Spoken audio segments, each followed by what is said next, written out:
आपने कहा था ये डायफ्राम है, ये एम्ब्रियोलॉजिकली इंपॉर्टेंट है, वो उसके थोड़े पॉइंट्स आप बता सकते हैं एम्ब्रियोलॉजिकली? जो आपने कहा था कि ये वाइज ऑर्गन है, ये एम्ब्रियोलॉजिकली भी थोड़ा सा इंपॉर्टेंट है। ये पढ़ लो ना यहाँ से। इसके 4 ऑरिजिन्स होते हैं और पेरिकार्डियम के साथ अटैच होता है। अच्छा, इसके 4 ओरिजिन्स होते हैं और पेरिकार्डियम के साथ अटैच होता है, बस ये 2 पॉइंट्स हैं। और 2 हर्निया किधर किधर। कॉन्जेनिटल डायफ्रामेटिक हर्निया, जिसको वो जो बाकोल्ड फॉर्मेन की वजह से होता है, और दूसरा मॉर्गेगनी होता है। मोरगेगनी। ये वाला हर्निया कहाँ से होता है सर? मोरगेगनी ज़ीफाइड ओरिजिन्स। ज़ीफाइड और कोस्टल के एंटीरियर ऑरिजिन्स। अच्छा, the diaphragm develop from the 4 sources the septum. Sir जो आपने पेरिकार्डियम वाला पॉइंट बताया था उसमें क्या खासियत है इसके बारे में? इसका और पेरिकार्डियम का सेम ऑरिजिन होता है ना, सेंट्रल टेंडन ऑफ डायफ्राम का और पेरिकार्डियम का। सेंट्रल टेंडन सिर्फ जो डायफ्राम का और पेरिकार्डियम का सेम ओरिजिन होता है, एक ये पॉइंट हो गया। और 2 हर्नियाज वाला पॉइंट एम्ब्रियो से कैसे लिंक है कि बार डॉग वाले में से एक जो हर्निया होना कॉन्जेनिटल डायफ्रामेटिक हर्निया और जो मार्गोनीज हर्निया होना जंक्शन ऑफ द ज़ीफाइड ओरिजिन्स पे, तो ये एम्ब्रियो से कैसे लिंक है? मतलब इसमें वो डिफेक्ट होता है ना, वहाँ पे स्ट्रक्चर डेवलप नहीं होता है उस जगह से। अच्छा, स्ट्रक्चर डेवलप नहीं होगा। और सर जो 4 सोर्सेज जहाँ से ओरिजिनेट कर रहा है उसका एम्ब्रियो की वजह से ये नहीं कि वाइड ऑर्गन है जिसके 4 सोर्सेज हैं ओरिजिन। वाइड ऑर्गन है लेकिन इसका एक ऑर्गन है जिसके 4 सोर्स हैं। अच्छा सर, आपने कहा था क्लिनिकली इंपॉर्टेंट है। अच्छा, वो क्लिनिकली जॉइंट पे पॉइंट बताए थे वो वाले? हाँ, वो मतलब पॉइंट हर्निया। अच्छा, और सर आपने कहा था कि ये फाइब्रो मस्कुलर स्ट्रक्चर है और सेपरेट कर थोरेसिक ऑब्डोमेन से सही है। अटैचमेंट्स हैं ज़ीफी स्टर्नम, कोस्टल कार्टिलेज और लंबर वर्टिब्रा। सर ये पूरा जो वर्टिब्रा है वो लंबर, इसके जो L1 से L3 वाला जो लेवल है, इसके राइट और लेफ्ट पे फाइबर होते हैं, उसको राइट क्रस और लेफ्ट क्रस कहेंगे। और उसके दौरान में जो यू टर्न इस तरह बन रहा होता है, ये जो ब्लैक से हुआ है, इसको हम कहेंगे मीडियन आर्कुएट एन के साथ आर्कुएट लिगामेंट। और दूसरा जो लेफ्ट क्रस से जो पहला बनेगा जंप लाइक लिगामेंट, वो होगा मीडियन आर्कुएट लिगामेंट एल वाला। और उसके बाद दोबारा एक जंप की तरीके से लिगामेंट बनेगा, उसको हम कहेंगे लैटरल आर्कुएट लिगामेंट। तो जो लैटरल की जो ओरिजिन है वो L1 से है ना, ट्रांसफर प्रोसेस। और सर जो मीडियल वाले आर्कुएट लिगामेंट है वो ख़त्म तो ट्रांसफर्स पे हो रहा है, शुरू कहाँ से हो रहा है? Body of the lumbar vertebra L1, और जहाँ से शुरू हो रहा है उसी के वर्टिब्रा पे लग रहा है। L1 की बॉडी से शुरू होकर L1 के ट्रांसफर। L2 से भी शुरू होता है लेकिन वो भी L1 पे। अगर कभी भी L2 की बॉडी से शुरू होगा तो ख़त्म ट्रांसफर्स L1 पे ही होगा, यानी ख़त्म L1 पे होगा। और सर राइट और लेफ्ट दोनों यही कंपोजिशन रहेंगी ना, राइट और लेफ्ट क्रस से।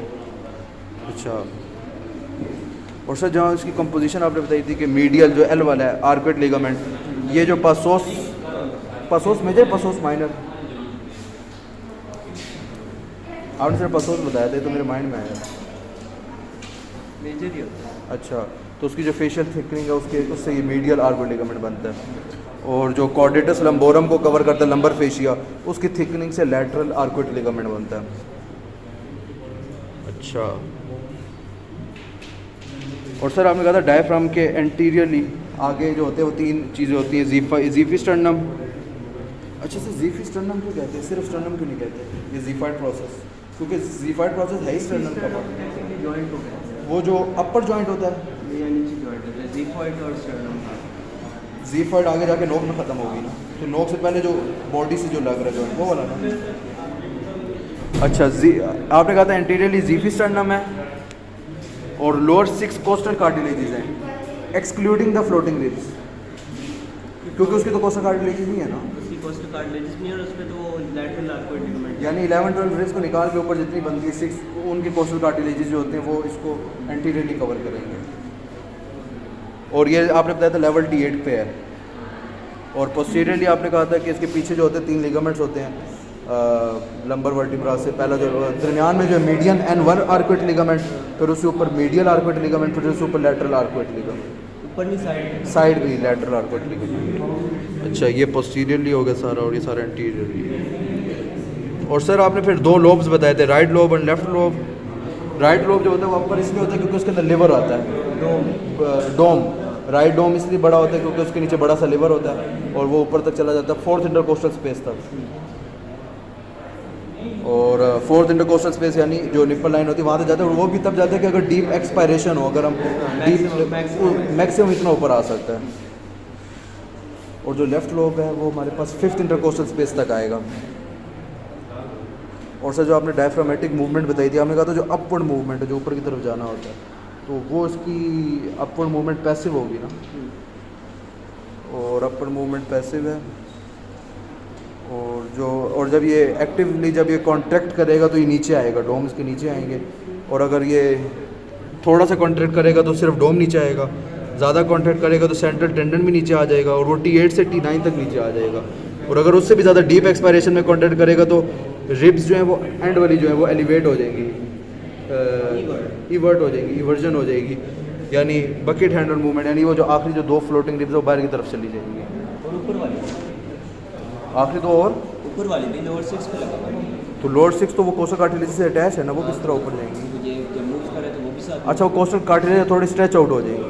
अच्छा, तो ये और इसकी जो कॉन्ट्रैक्शन है ये एक्टिव होती है, जो नीचे खींचता है।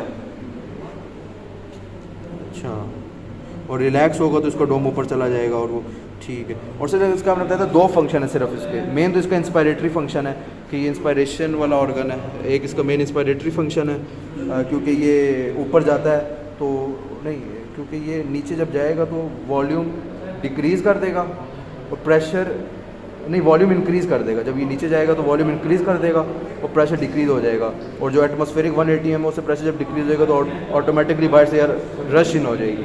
तो ये इंस्पायरेटरी मसला है। दूसरा आपने बताया था कि बेंडिंग के दौरान जब वो अगर फॉर एग्जांपल बड़े वेट्स उठा रहे हों दोनों, तो उसको क्या कहते हैं, वो जो सिटअप्स इस तरह की जो कहते हैं, वो जो सांस बंद करके, हाँ। तो सर ये मॉडल थोड़ा सा एक्सप्लेन कर दें, अभी आया है। यूँ क्या एक्सप्लेन करें, मतलब ये इसमें एनाटॉमिकल पोजीशन ऑरिफिस एनाटॉमिकली यूँ है, पीछे से आपके वो एओर्टा की ओपनिंग है, देखा एओर्टा यहाँ से गुजर रही थी, इस तरफ आपकी वो उसकी ओपनिंग है, हाँ पोस्टीरियर, यह एसोफेगस की इंफीरियर वेना केवा की, बस ये एओर्टा की हाँ ये एओर्टा की। से जो क्रूरा है वो पूरा इसकी टेक्निकली यूँ बनता है, लेकिन सर बिल्कुल ये वाला वो मीडियन आर्कवर्ड कुछ भी नहीं नज़र आ रहा है। ये जो है जहाँ से एओर्टा गुजरी है ये मीडियन आर्कवर्ड लिगामेंट है, वो भी बहुत मुश्किल से नजर आ रहा है। इसका तो एक ही मॉडल है बस। और ये आपकी फिर वो जो कहते हैं सेंट्रल टेंडन ग्लोबल डीफ है वो ये सेंट्रल टेंडन सारा, जिसका कलर डिफरेंट है। ये क्या है सर? सेंट्रल टेंडन, अच्छा सही, ये सारा ब्लूइश एरिया, कलर चेंज है, सेंट्रल टेंडन। ये हिस्टोलॉजिकली टेंडन है लेकिन वैसे टेंडन नहीं है। अच्छा, for all intends and purposes ये टेंडन ही है, मतलब वो बोन से अटैच नहीं हो बस रहा। बोन से अटैच है। अच्छा सर एक चीज़ पूछनी थी। अच्छा, एक तो फंक्शन है इंस्पायरेटरी के, ये थोड़ा नीचे जाता है, वॉल्यूम बढ़ता है, प्रेशर कम होता है, बाहर से एयर आती है। दूसरा फंक्शन आपने कहा था बेंडिंग में करता है, इंक्रीजिंग करता है इंट्रा एब्डोमिनल प्रेशर को, तो वो कैसे करता है, वो रिपीट कर दे वो जिसपे वो ऊपर से ग्लोटिस क्लोज होता है ना, हमने सांस बंद किया, ग्लोटिस क्लोज कर दिया, क्लोज कर दिया, तो इससे जो आपका चेस्ट है उसके एक फिक्स्ड अमाउंट ऑफ एयर वहाँ पे है, बिल्कुल वो चेंज नहीं होगी। नहीं होगी, तो डायफ्राम आपका ऊपर भी नहीं जा सकता, बिल्कुल नहीं जा ठीक सकता। है, तो डायफ्राम नीचे ही रहेगा। यस, तो जब आप एब्डोमिनल मसल साथ कॉन्ट्रैक्ट जी। करोगे तो वहाँ भी जो एयर है वो वहीं ट्रैप हो जाएगी। अच्छा, तो आपका एयर का क्वेश्चन बन जाएगा आगे।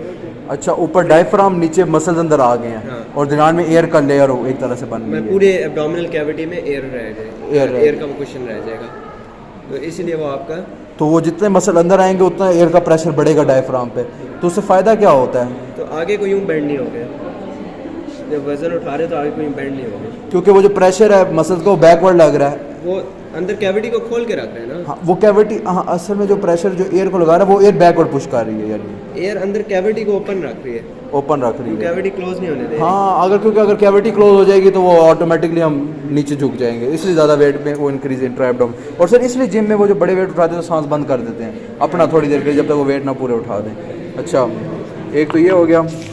और सर जो ओपनिंग्स थी ये थोड़ी सारी मैंने लिखी हैं जो आपने लिखी हैं। एक तो सर पहली थी T12 वाली ऑर्टिक ओपनिंग जो थी, ऑर्टिक ओपनिंग सर ये यहाँ से आएगी ना, ये मेरा राइट है, तो ये राइट है ना, राइट डोम और लेफ्ट डोम, तो ओर्टा ये दरमियान से आ रहा होगा, ठीक है। ये जो ये इसोफिजियल है और ये केवल ओपनिंग है। अच्छा, जो ओर्टिक ओपनिंग है ये T12 के लेवल पे है और इसके अंदर से एक ओर्टा गुजरा है, एक थोरेसिक डक्ट गुजरी है और एक जाइगस वेन गुजरी है।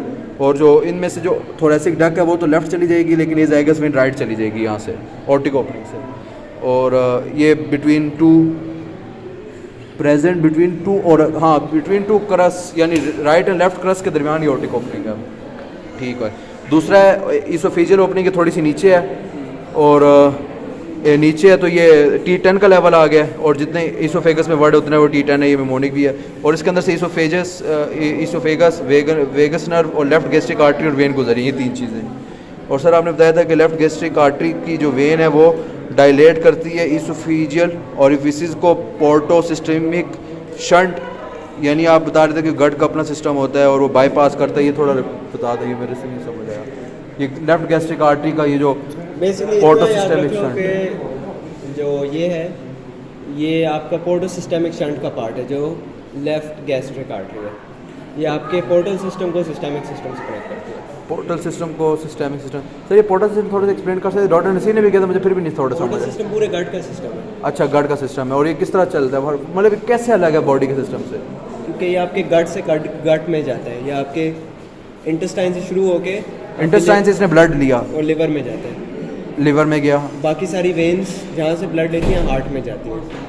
ये हार्ट में नहीं जाता है, लिवर में जाता है। यहाँ से इंटेस्टाइन से लिवर तक का जो पाथवे आर्टरीज पे मुश्तमिल है। ये वेन्स है। एक मिनट, यही मैं इस पे आ रहा हूँ आहिस्ता आहिस्ता। ये वेन पे मुश्तमिल है तो लिवर से वापस उधर तक इंफीरियर वेना केवा।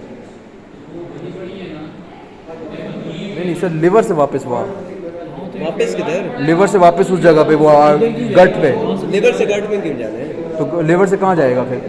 हार्ट में। अच्छा, तो असल में फिर ये होता है कि जो न्यूट्रिएंट्स वगैरह अब्जॉर्ब होते हैं वो सारे वो वेन्स के थ्रू आगे, वो कौन सी वेन्स होती है जो लिवर तक आती हैं? Portal veins. अच्छा, कोई पोर्टल वेन्स कहती है, लिवर तक है?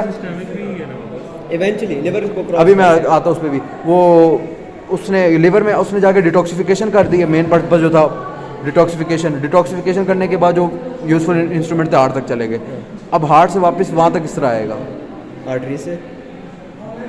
आर्टरी से आ गया वहाँ, तो ये तो पूरी एक साइकिल बन गई ना कि गट, लिवर, हार्ट, आर्टरीज। तो ये अपना सिस्टम अलग से कैसे हुआ और पोर्टल सिस्टम? क्योंकि जो गट से लिवर जा रहा है वो वेन्स है, लेकिन वेन्स हार्ट की तरफ लेके जाती है। अच्छा, इसलिए ये इसको हार्ट की तरफ नहीं लेके जा रही है, लिवर की तरफ लेके जा रही है। अच्छा, इसलिए इसको पोर्टल ये सिस्टम difference कहते है। हैं। या सर ये मुझे समझ पूरी बॉडी की वेन्स हार्ट की तरफ जाती हैं सिवाय गट की वेन्स के जो लिवर की तरफ जाती हैं। और सर जो आपने ये बताया था कि लेफ्ट गैस्ट्रिक वेन्स है, इसमें आपने क्या बताया था?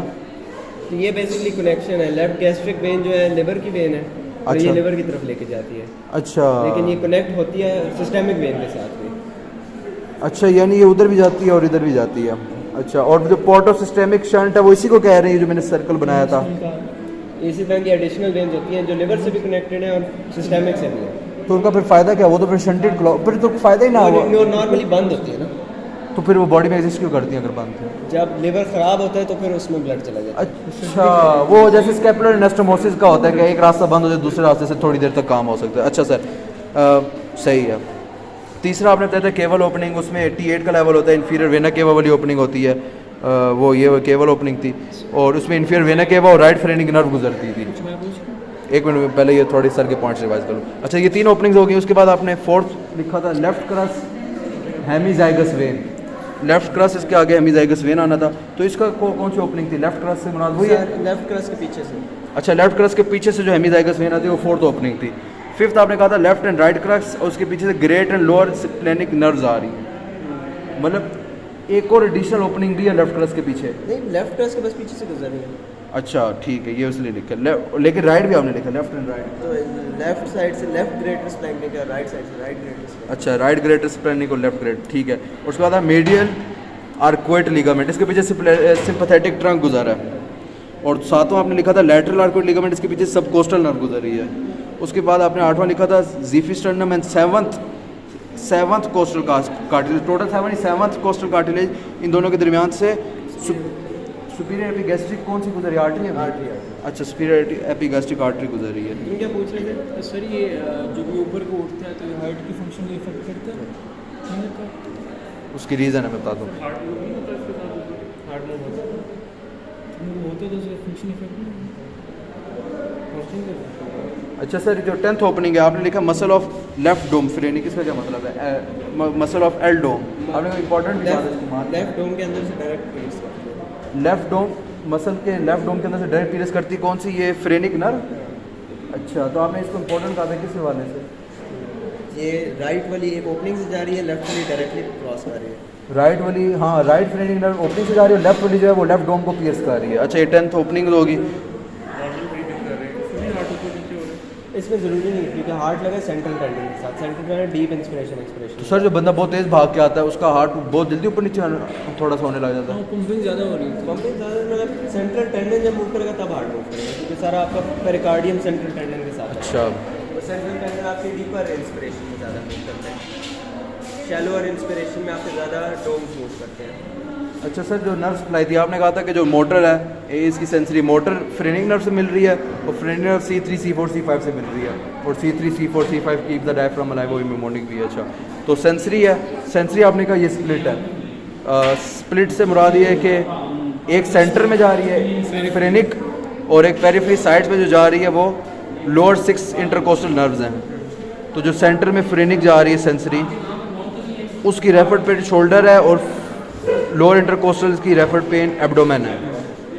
जो सेंटर फ्रेनिक नर्व्स है, जो एक स्प्लिट है सेंसरी नर्व को, उसकी रेफर्ड पेन शोल्डर क्यों है सर? इसकी मेन रीज़न क्योंकि उसके डर्माटोम्स C3 4 5 का डर्माटोम शोल्डर के पास होता है, और उन डर्माटोम से ये फ्रेनिक नर्व्स अटैच है जो यहाँ सेंसरी डायफ्राम की है, तो इसलिए डायफ्राम की रेफर्ड पेन शोल्डर तक चली जाती है। अच्छा, जो ब्लड सप्लाई है उस पर आपने लिखा था कि ये वाला पॉइंट मुझे नहीं थोड़ा समझ आया था। ये सर जो आपने ब्लड सप्लाई में लिखा था कि पेरिफेरी में लोअर 5 इंटरकोस्टल और सब कोस्टल, ये पॉइंट रिपीट कर देंगे। आर्टरीज है ना, लोअर 5 इंटरकोस्टल आर्टरीज है और सब कोस्टल आर्टरीज, और सब कोस्टल 12th आर्टरी को कहते हैं। सब कोस्टल यानी 12th आर्टरी। अच्छा, एक मिनट। उसके बाद जो मिड में है सो जो क्रूरा है वो राइट और लेफ्ट फ्रेनिक आर्टरी। अच्छा सर, पहले ये वाला, ये 12th आर्टरी और लोअर 5 इंटरकोस्टल आर्टरीज ये मिलके पेरिफेरी यानी, पेरिफेरी को सप्लाई करते हैं। अच्छा ये पेरिफेरी यानी साइड ऑफ द डायफ्राम को सप्लाई करेंगे। अच्छा, ये हो गया, ठीक है। और उसके बाद जो मिडल ऑफ द डायफ्राम है वो ओर्टा से यानी राइट और लेफ्ट फ्रेनिक आर्टरी सप्लाई करेंगी, और right and left phrenic artery जो है वो राइट एंड लेफ्ट क्रूरा की भी सप्लाई करती हैं, तभी इसको क्रूरा भी, आपने कोई पॉइंट बताया था इसको क्रूरा भी कहते हैं तभी। ये जो आपने ब्रैकेट में लिखा है ये क्रूरा को सप्लाई करते हैं। क्रूरा राइट एंड लेफ्ट क्रूरा दोनों को मिला के कहते हैं। अच्छा, एंड में आपने लिखा माइनर, माइनर से कौन सी साइड मुराद है डायफ्राम की?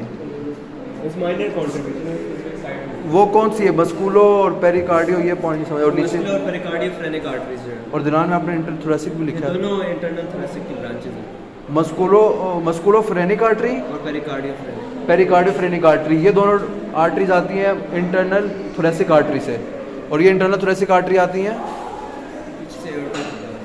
पीछे से एओर्टा की ब्रांच है, तो ये माइनर ही उसको सप्लाई कर रही है। अच्छा,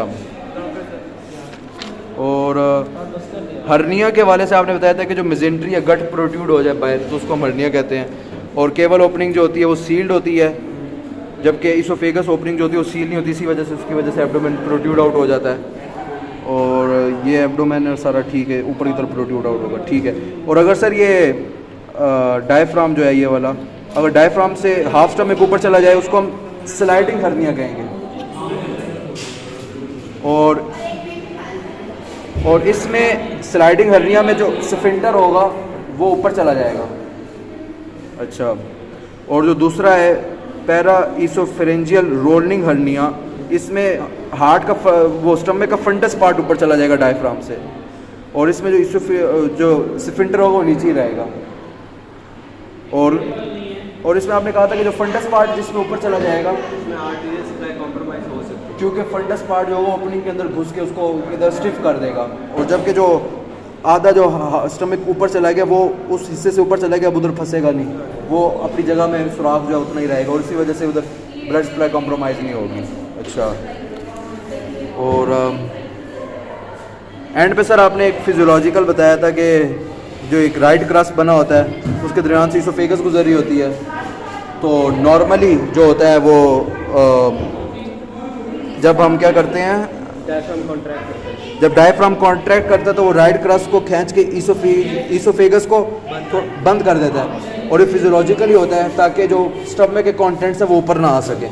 और अगर वो ऊपर आ जाए तो वो रीगर्ज उसको कहते हैं, रीगर्जिटेशन एक तरह से होती है। ठीक है। और वेनस रिटर्न के वाले से आपने कोई क्या पॉइंट बताया था सर?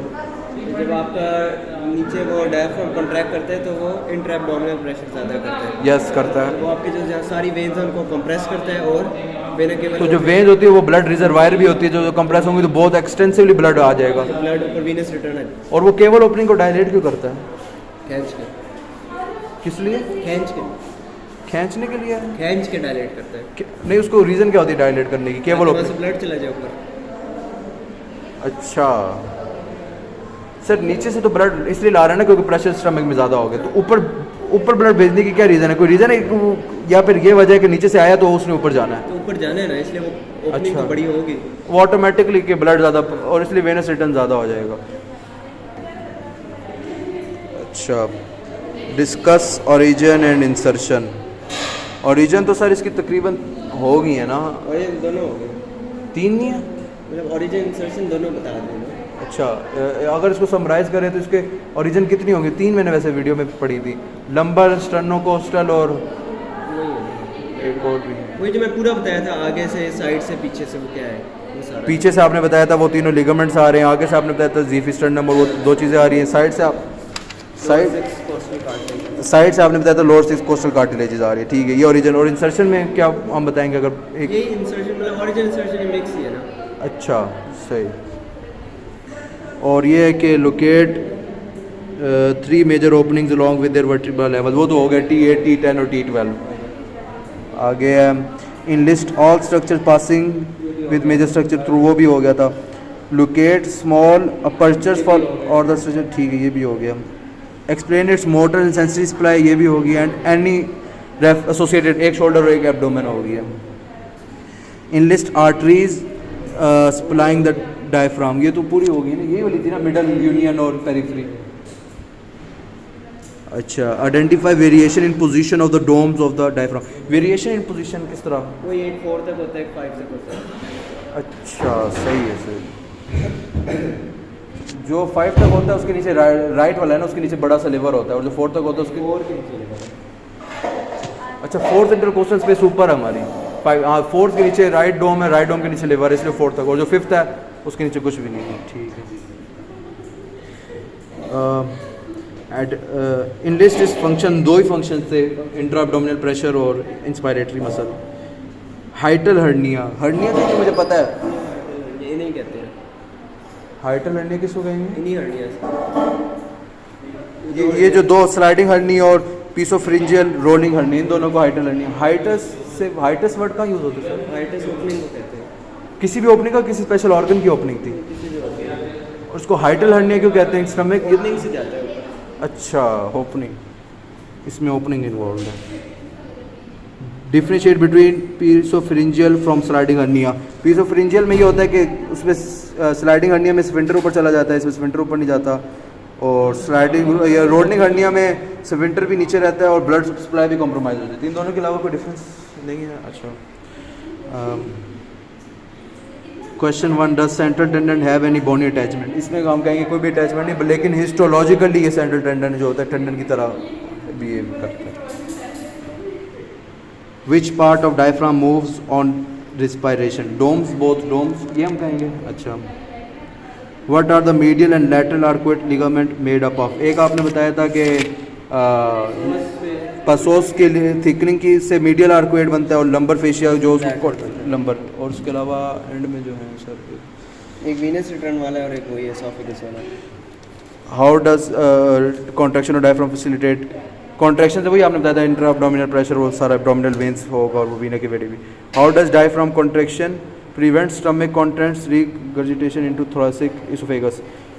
वो यही लास्ट क्वेश्चन का यही पॉइंट है ना सर, कि राइट क्रस्ट को उससे एसोफेगस को बंद रख देगा। अच्छा, रीगर्ज का क्या मतलब होता है सर? रीगर्जिटेशन, रिवर्स है। अच्छा सर, ठीक। और सर डायफ्राम में और तो कुछ नहीं, बस ही सर। ठीक है सर।